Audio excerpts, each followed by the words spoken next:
What's going on, guys? Seth and Chevy here. We just watched episode 17 of season 2 of Jujutsu Kaisen. We're going to be talking full spoilers, so hopefully you've watched this episode. And yeah, before we go into a real quick recap, though, can you give us a brief recap of what's going on with Mappa and how potentially what's happening there could affect Jujutsu Kaisen moving forward? Just real simply put, I'm sure anyone watching this is Already somewhat knows. in the know, but in case you're not, their work schedule is unreasonably tight. They've asked for delays, and the people in charge are saying no, basically. So there's a lot of discourse right now there. So if there are delays or quality changes throughout the season, that's going to be why. Just be aware that we don't know what's going to happen with the show. So, yeah, when this news originally broke, it was like a day or two before this episode aired, and people were even wondering if the episode would even come out. And now people are wondering if the next episode will even come out. So we're kind of in a limbo right now of not knowing really what's going to happen moving forward when it comes to the show. I think I speak for both of us, though, when I say that obviously if there are any kind of human rights issues happening in the production of the show, as much as we're really enjoying the show, yeah, it needs to be delayed. And would like the season to finish at the very least, the highest priority is to make sure that that situation is figured out and people who are being negatively affected by it are not. And yeah, that needs to get figured out first before anything with the show continues forward. Yeah. So hopefully that can come to a conclusion that is best for everybody, specifically the people who feel like they're being overworked. So yeah, that's the most important thing. But yeah, hopefully they can come to a conclusion and the show can continue. But yeah, if I have to pick the show or people, I'll pick the people. So same, yeah, hopefully everything goes better for everybody involved with that. So yeah, really interesting, specifically because we're this far into the season, and so it's kind of an awkward time for something like this to be happening. But if it's so bad to the point where they're walking out right now, it must be pretty bad. So yeah, more power to them. Yeah. So anyway, we got the episode though. We did. And we saw it. And yeah, real quick recap. Basically, it was a big crazy fight. Big crazy fight. We continue from the last episode where Sukuna is talking with that girl, and Megumi has been slashed in the back by hand sword guy who is having a good time. We go through a lot of dialogue, and basically Megumi does a ritual to summon, I forgot what it's called, but a really scary entity that we saw a glimpse of in the last episode at the very end. We were both like, who the hell's that? Right. And we found out in this episode.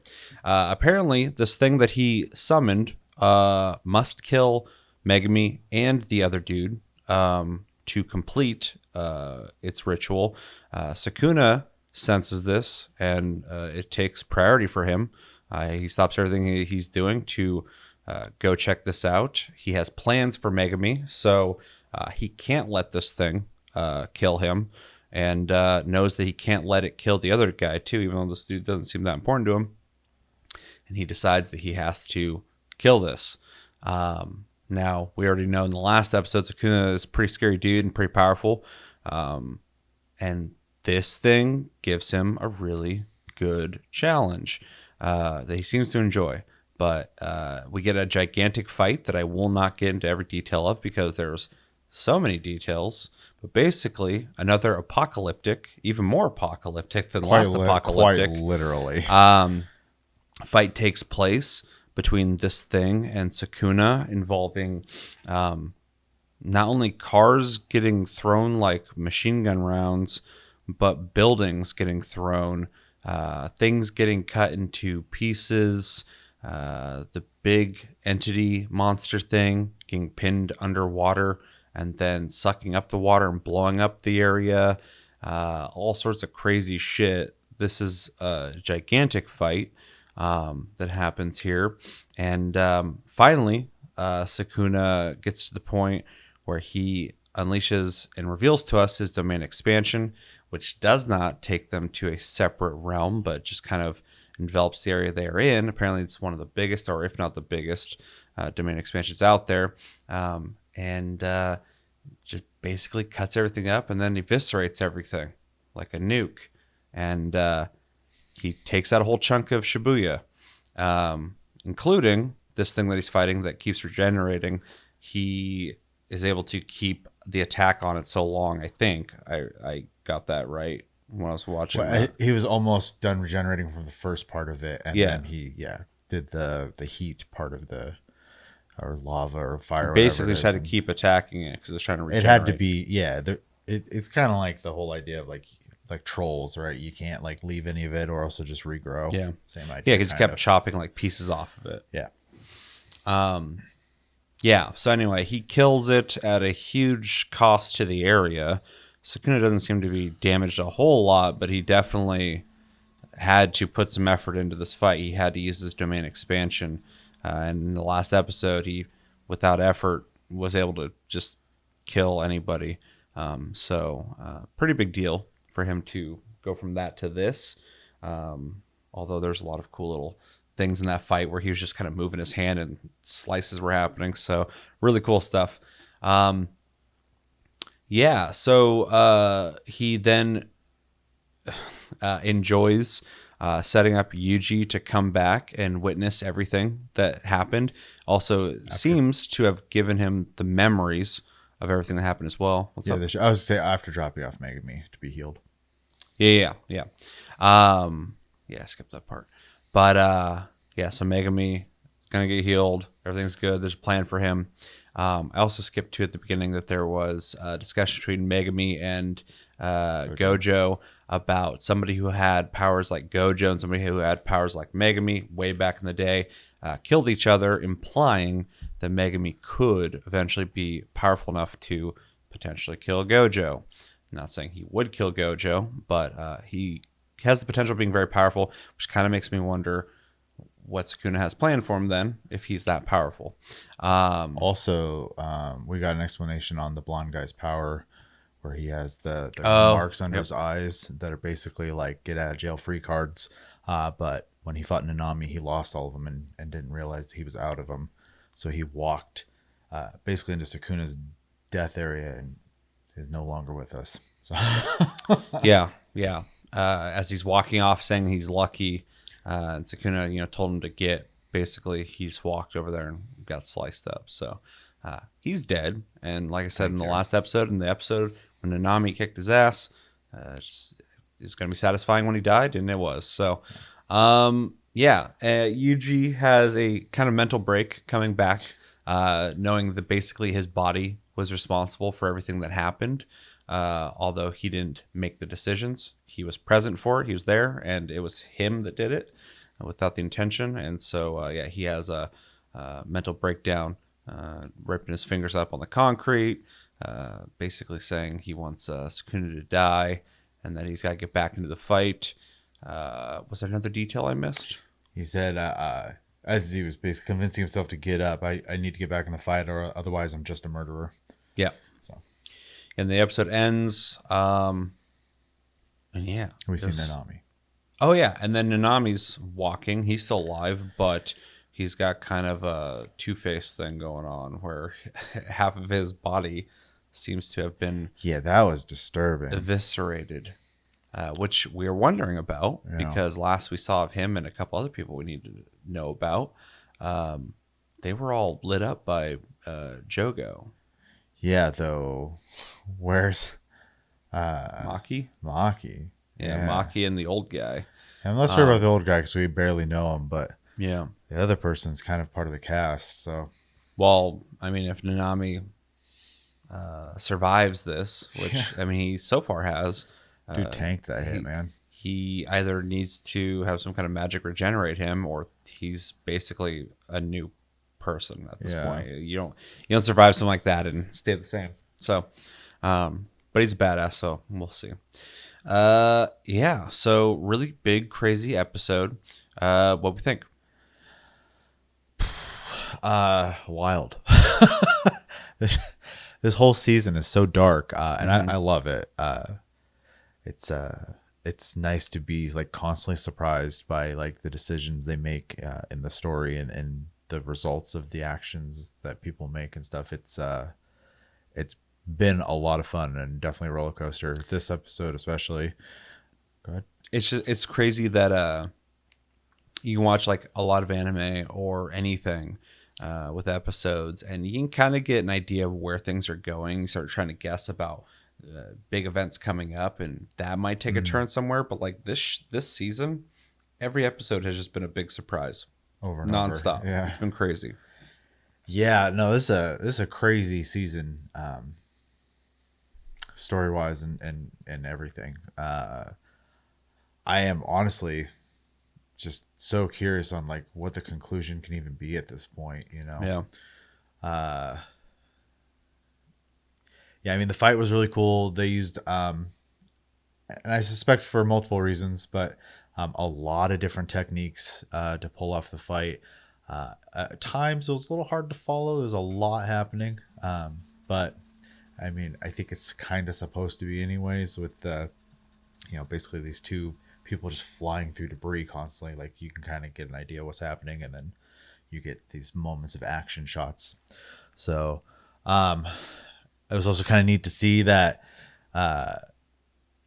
just like when he fought Jogo, but obviously he was more so playing, and I still feel like he was playing a little bit here. He just had to actually like try a little harder here. But he was just like thrilled the moment he realized that this thing could see his attacks, because like even we can't see them. He just moves his hand and things cut, and he's just fighting this thing, and after a while he starts laughing and he's just like, you can see my attacks, and he's just like having a blast because of that. So that was fun to watch, and then just to listen to him like cackling in the sky. Basically, dude's a menace. Yeah, for sure. They're really. It's funny. I said this in the last episode, I think, but Sukuna's already seemed like a bad dude when he's internally talking in Yuji. But seeing him like within the last two episodes, like just kind of unleashed, really shows like how dangerous and volatile he is as just an entity that exists.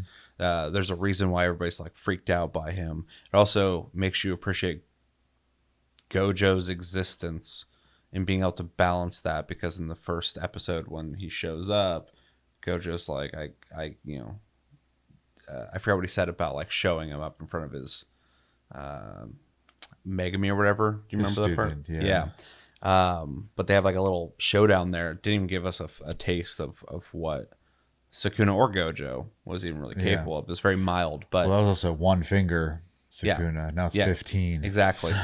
And that was, Gojo not really doing what he's capable of doing. So it's kind of interesting to see Sukuna at a level where he's like able to eviscerate a city area easily.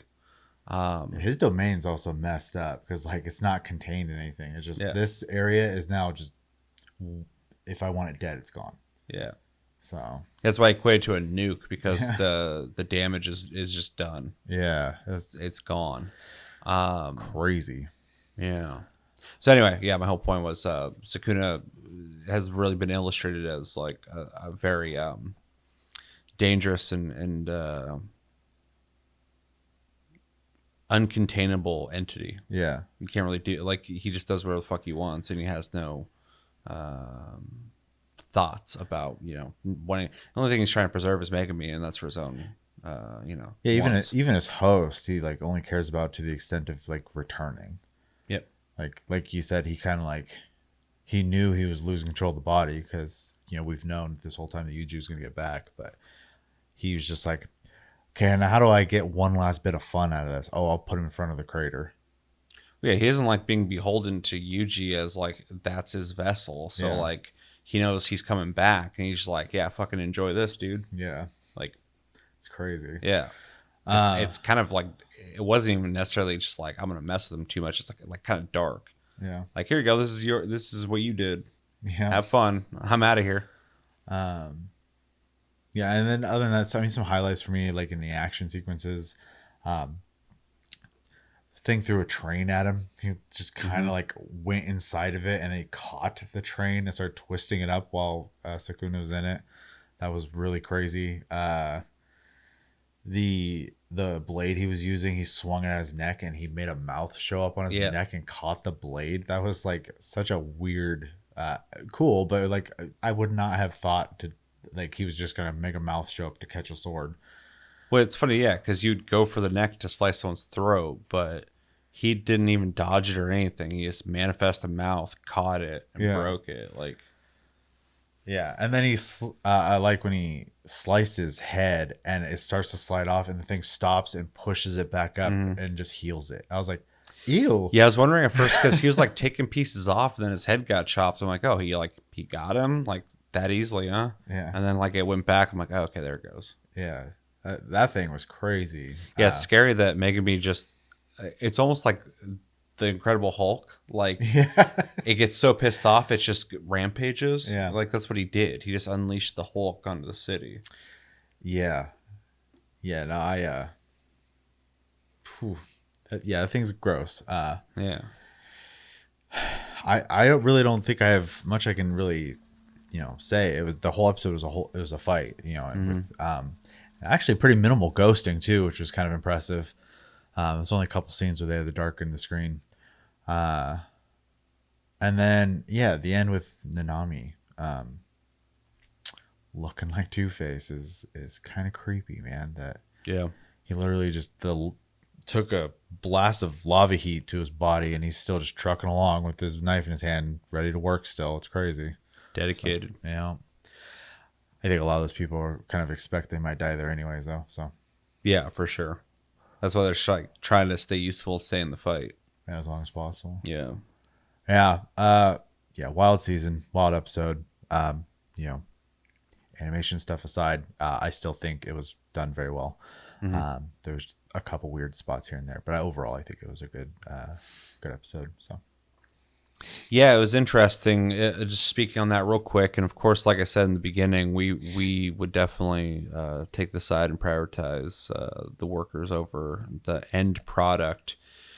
And the awkwardness of anything in the episode is, just a byproduct. And sure, you could want it to be better, but I think it turned out really well for, the circumstances. And I was actually impressed with the beginning and the end of the episode were animated like a movie. They looked like incredible. I was like, wow, this looks really good. They really nailed this.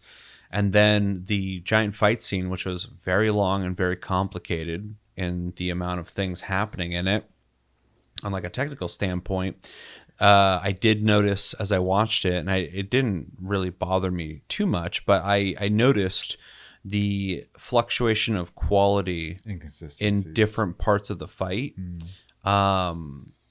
The animation was typically always really good, even though there's a couple areas there where the frames seemed like there's less than typical.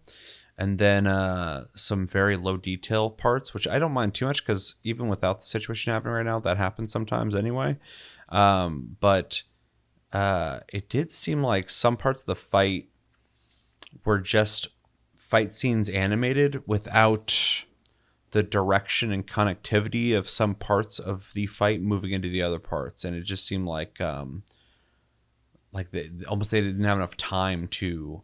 Oh, they probably didn't really process the whole fight into a cohesive piece of, storytelling and combat, but it was still really cool looking. I just felt like some of the parts felt like it was almost directionless for a second, but then we get back to something I mean, where basically, it feels like, and it is multiple people working on it, but it feels like a bunch of different people's minds in one fight scene, basically. Yeah, and it didn't get finalized. Yeah. It kind of reminds me of Metal Gear Solid 5. And towards the end, the game ends weird. And then if you watch the actual ending, which makes the game so much better, it's like a slideshow and like some dialogue and like it's just unfinished. But you can see the intention there. And I feel like this episode was much better than that. But the imagination was insane. The concepts of like when you were describing the train thing was just like, who thought of that? That's crazy. Constantly in that fight, I was like, are we really doing this? Like, that's insane. So yeah, And then you get definitely. like these glimpses too of like the people who are still there, because at this point it's beyond the blocked off area, so you're Yeah. getting just civilians included in this mess. Yeah, people were like watching from a distance, and Well, and like in the beginning of this season 2, we had the people in the subway, and we've seen in a couple repeats. They're no longer with us now, but the two girls in their costumes in early on, that were talking about their plans, and then they were talking about, oh, the person with the microphone said everything was going to be okay, and then they're just gone yeah, because it was during the domain expansion thing. So, yeah, crazy. which was also crazy to see too that his domain expansion, they had to use it, and what it does, it's very on brand for him. I also really liked the story element of this episode, the hint of Gojo and Megumi, kind of giving that hint that Megumi is. We've been hearing for a while now that Megami is powerful, but that gave us more of an insight on how powerful we're talking here, considering Gojo is basically God.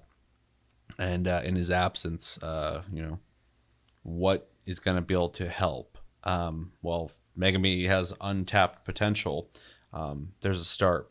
So that was really interesting. And then, yeah, him summoning this thing through this ritual was also really interesting. Or talked about a bit already with him basically being Hulk, but the idea that he has to self-sacrifice himself and someone else for this was also like kind of crazy, because he had already just kind of accepted that he was going to die first or whatever. So yeah, that was really crazy too. Let's see what else. Yuji. In the beginning, it was interesting too that Yuji had that flashback to, I think it was the first episode. Yeah. Where was his grandpa? Yes. Basically giving him a kind of a pep talk, and then ending the episode with Yuji witnessing the destruction of Sukuna. It gives us a little more emotional connection with Yuji as a character, who's always just been kind of like the kind of goofy, punchy guy. But now he's going through it, so we're getting a little bit of a character development with him. I'll say he went from getting the Spider-Man speech to being the vessel that did exactly not what he's supposed to be doing. Yeah, so exactly. So yeah, really pretty heavy stuff, which I love. Yeah, fight was crazy. Oh, and Nanami. That's interesting as well. It's basically confirmation he's not dead. I didn't think he was. I didn't think they'd just off-screen him like that. But that he's just wandering around still. Like that is kind of he's wild. the Terminator, man. Yeah. Which is funny too, because he's not even like the most powerful dude out there. But yeah, he's an A rank. He's just super determined and down for the cause. So really interesting. Outside of if we typically don't talk about criticisms of the show because it's been great, but outside of the animation stuff, which is understandable, and didn't really ruin the episode for me at all. I really liked the episode. It was fucking crazy. Would have been great to see it fully finished, but you're saying there's people who want them to reanimate it. I saw some discussion threads was all. Yeah, if later down the road they want to like have like a definitive version of the episode, that'd be cool, but they don't need to. Like the episode was fine. It worked fine under the circumstances, and I think the point of the story and the impact of it still registered 100%. Yeah, I got through that episode and was like, cataclysmic fucking fight happened, and Sukuna is really powerful.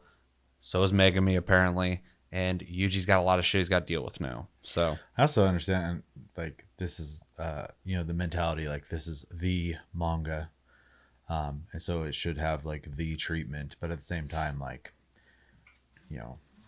what shows are really like, there's not that many shows that like produce like these crazy levels like this. So yeah, I'm just happy to see it at all, to be honest, at the quality it is. So Yeah. Yeah.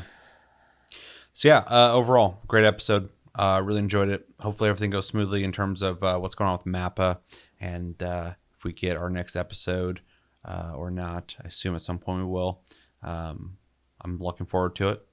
yeah, and I know it's a money thing, but like if they're asking for a break, you guys should just give them a break. Sure. You guys thinking like you're not going to make money off the show is insane. Like, I will speak for all JJK fans when I say that you guys can delay the show, and as much as that would be disappointing for people to have to wait, they would much prefer that and get quality episodes later than,